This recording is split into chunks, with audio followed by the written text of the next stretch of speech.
بسم الله الرحمن الرحيم الحمد لله رب العالمين والصلاة والسلام على المبعوث رحمة للعالمين نبينا محمد وعلى آله حق قدره ومقداره العظيم ولد الهدى فالكائنات ضياء وفم الزمان تبسم وصناء وما أرسلناك إلا رحمة للعالمين uwa musulmi a ko'ina kuke a faɗin duniya, assalamu alaikum wa rahmatullahi ta'ala wa barakatuhu. Mun gode wa Allah maɗaukakin sarki, wanda cikin ni'imominsa ya raya mu ya kama wannan lokaci, wanda kamar yadda muka sani, muna dab da shiga cikin watan Rabiul Awwal, watan da ya sai da samuwa ta saukar rahamar Allah, wato haihuwar annabin rahama sallallahu alaihi wa alihi wa sallam. Wanda da haihuwarsa da samuwarsa tarihin duniya ya canza a tsarin zamantakewa, a tsarin kyautatawa al'umma, ya kuma zama jigo majingina ga dukkan ma'abota bukata, kamar yadda baffansa ya wake shi ya ce masa wa abyadu yustasqal gamamu bi wajhihi fi malil yatama ismatu lil aramili.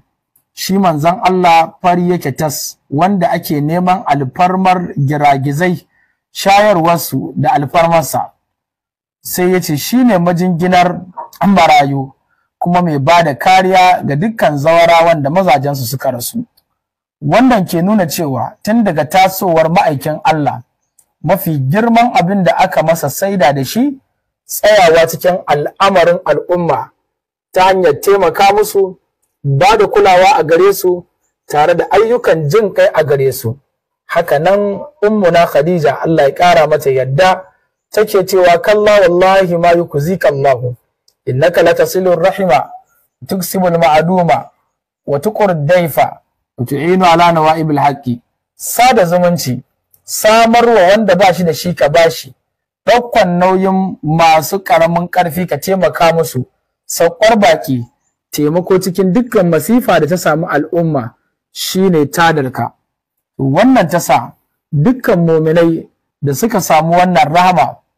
suka ɗofana daga wannan haske na annabta, sai ya zama ba su da wani aiki sai ƙoƙarin ganin sun kwatanta irin wannan aiki da annabin rahama ya wanzar a ban ƙasa, cikin ƙoƙarin ɗabbaka karantarwarsa, man nafasa an mu'minin kurbatan min kurabid duniya nafasa Allahu anhu kurbatan min kurabid duniya wal akhirah. Wato dukkan wanda ya yaye wa dan uwansa wata damuwa ta bakin ciki, ta kunci, ta abin da yake damunsa, shi ma Allah ta'ala zai yaye masa wata damuwa daga wato bakin ciki na duniya da lahira. Ashe idan muna buƙatar rabauta da tsira daga dukkan damuwoyi na duniya da ƙuntacewar al'amura da fama da dukkan bala'o'i, to mu tsaya cikin kulawa da al'ummar annabi ta hanyar taimaka musu. wa ta'awanu alal birri wat taqwa la ta'awanu alal ithmi wal udwan. Wannan dalilin yasa gidauniyar qafilatul muhabba wanda aka sani, wanda ta mai da hankali wajen ayyukan jin kai, take kira a daidai wannan lokaci ga dukkan al'ummar musulmi, take kuma sanar musu irin ayyukan da ta yunkura don gudanarwa a cikin watan Rabiul Awwal, wanda suka kasu kashi uku. Ta yi wa watan take da suna Shahrur Rahma, wato watan saukar rahamar Allah. Za a ziyarci asibiti domin ganin marasa lafiya da taimaka musu tare da ba su tallafi gwargwado ta hanyar ɗan ba su wani abu da zai kawo musu ƙarshen ko kuwa ya tallafa musu cikin abin da yake damunsu da rashin lafiya. Mun sani wannan lokaci ne da ake fama da jinyace-jinyace,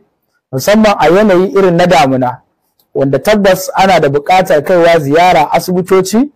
don ganin an taimaka wa al'umma, an kuma yi ƙoƙarin ganin an ba su wani abu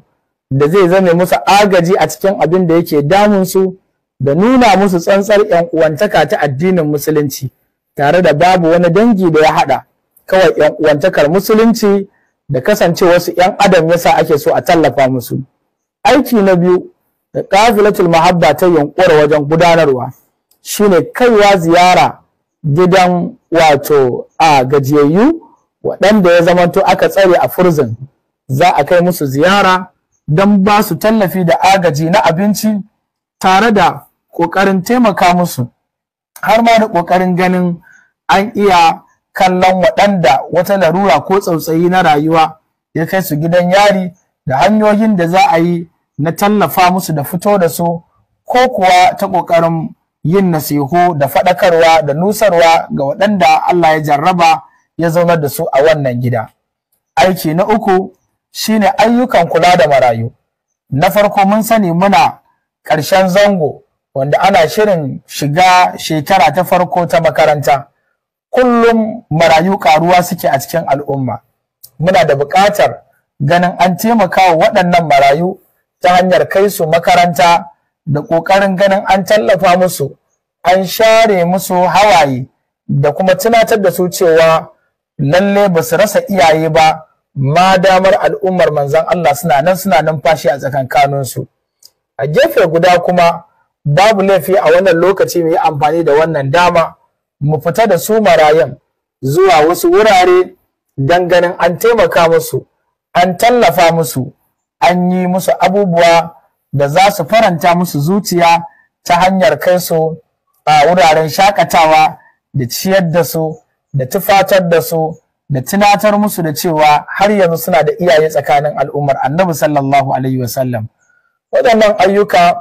guda uku da suka kasu kashe hudu su ne abubuwan da kafilatul mahabba ta sa a gaba. Babu laifi za a iya yin tarayya da 'yan uwa a cikin anguwa a gudanar da wannan ake koda ba da sunan kafila ba. Mutum shi kadai zai iya gudanarwa akan kansa ta hanyar ɗabbaka wannan saƙo na Annabi sallallahu alaihi wasallam. A gefe guda kuma babu laifi a yi tarayya da rassan kafila da suke faɗin Najeriya wanda adadinsu ya zarta guda 60 da wani abu, don ganin an yi aiki tare da su,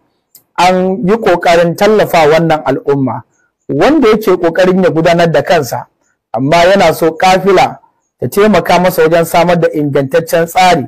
don ganin abin ya gudana cikin nasara, to ƙofar kafilatul mahabba a buɗe take.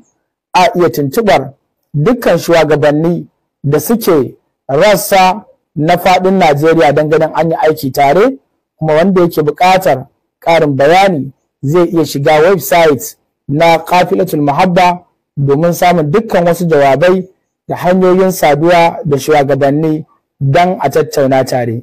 Allah Ubangiji ya taimake mu, ya taimaki al'ummar manzon Allah, ya ƙara mana ƙaunan Sayyidina Rasulullahi. Assalamu alaikum wa rahmatullahi ta'ala wa barakatuhu.